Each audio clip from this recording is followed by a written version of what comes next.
So today in this video we will talk about the evolution of electronic computers. In the earlier video we have talked about that how a computer evolved from an ancient calculating device. In this video we will talk about how electronic computers that was developed from some simple mechanical computing devices and its evolution. So let's start.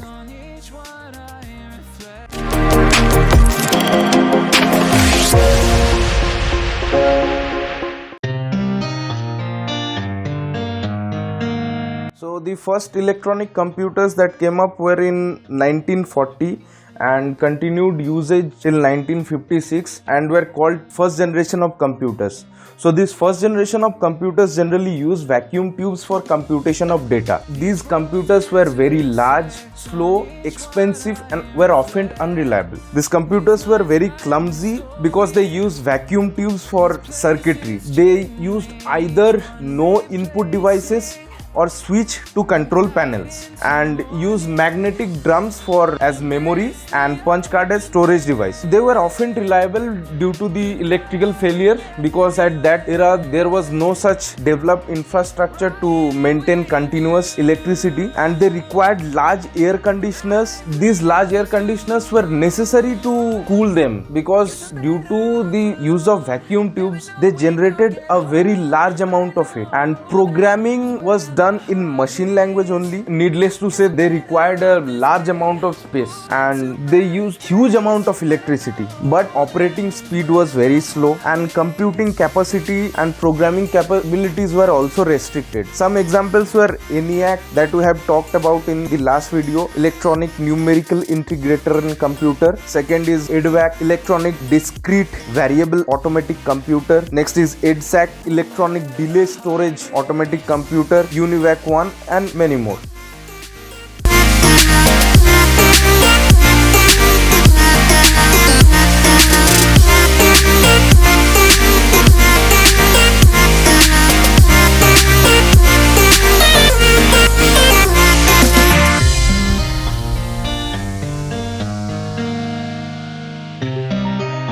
Next generation of computer that we will talk about is second generation of computers that came up in 1956 and were used till 1963. They used transistors to transfer or compute data. Now these transistors were developed in 1947 and this sparked the production of the wave of computers. Transistors were very small electronic devices that could carry signals across the resistors. Now it had many advantages over vacuum tubes like these computers were very smaller in size and generated less heat and consumed less electricity because the use of transistors over vacuum tube. Now they used typewriters and punch card for input and output respectively and they used magnetic cores instead of magnetic drums for memory and they were much reliable and faster than the first generation of computers and programming was done in machine language and assembly language. These computers were not general purpose computers and were used for only scientific and bulk calculation purposes. Now these machines were too costly and required frequent maintenance too, so business was not possible. Some examples are IBM 14000 series, 7000 series, control data 3600 series and etc.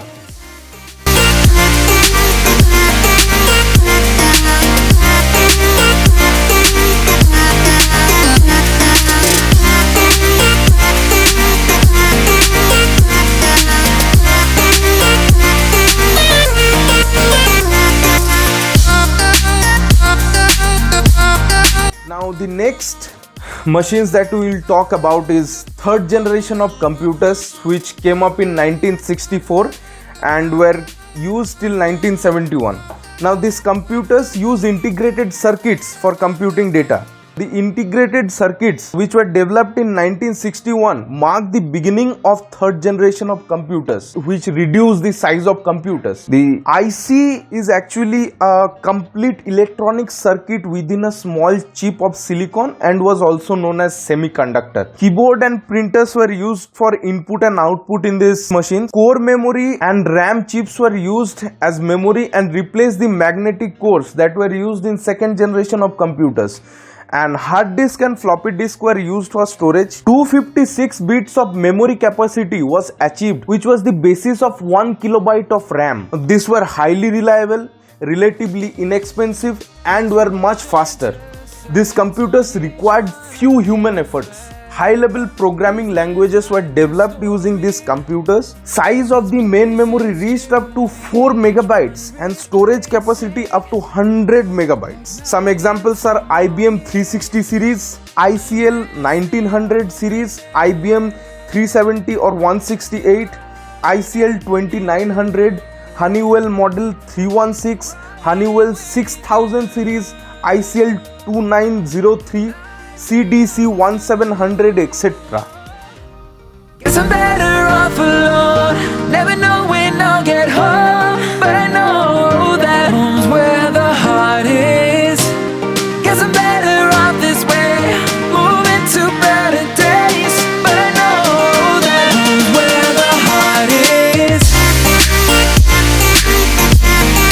Now next computing devices that we will talk about is the fourth generation of computers or modern day computers. Now this came up in 1971 and we are using it in our modern day or in the present times. As we know, this computers uses microprocessor. In 1971, Intel created microprocessors that marked the beginning of the era of fourth generation of computers or modern computers, and hardware technologies like silicon chips, microprocessor and storage devices. A microprocessor is a specialized chip which was developed for computer memory and logic. These computers can use all kinds of input and output devices that are available today, like mouse, keyboard, touchpad, monitor, joysticks, and many more. RAM memory chips and modules are used as memory in these machines, and various mechanical and solid state drives are used for storage.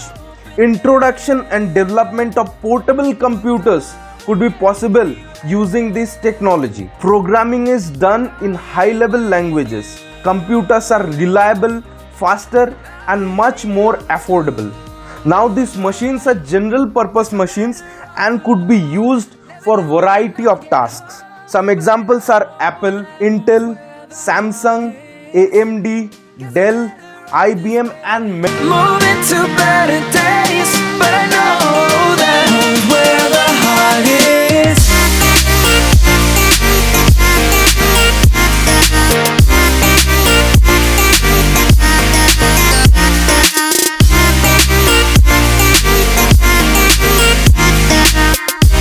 Next, we will talk about the fifth generation of computers or the artificial intelligence. Fifth generation of computers are all about AI technology.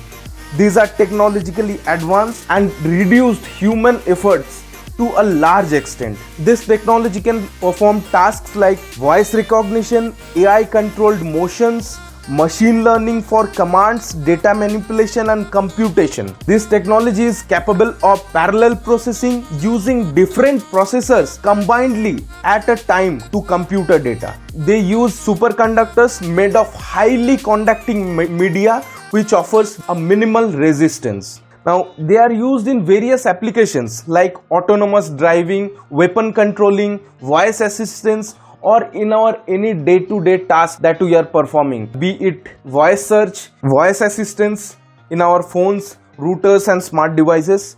Every artificial intelligence we are using in our day-to-day life is a fifth generation computer. Now, any kind of input and output device could be used in this because they offer a very good flexibility of operations, and they use memory chips and modules for memory, and high-speed solid state drives, cloud storage, hard disks, solid state drives, flash memories for storage. Fifth generation technology or fifth generation computers are used in robots, cars, mobile devices, home appliances, watches, weapons, and anything that we are using today.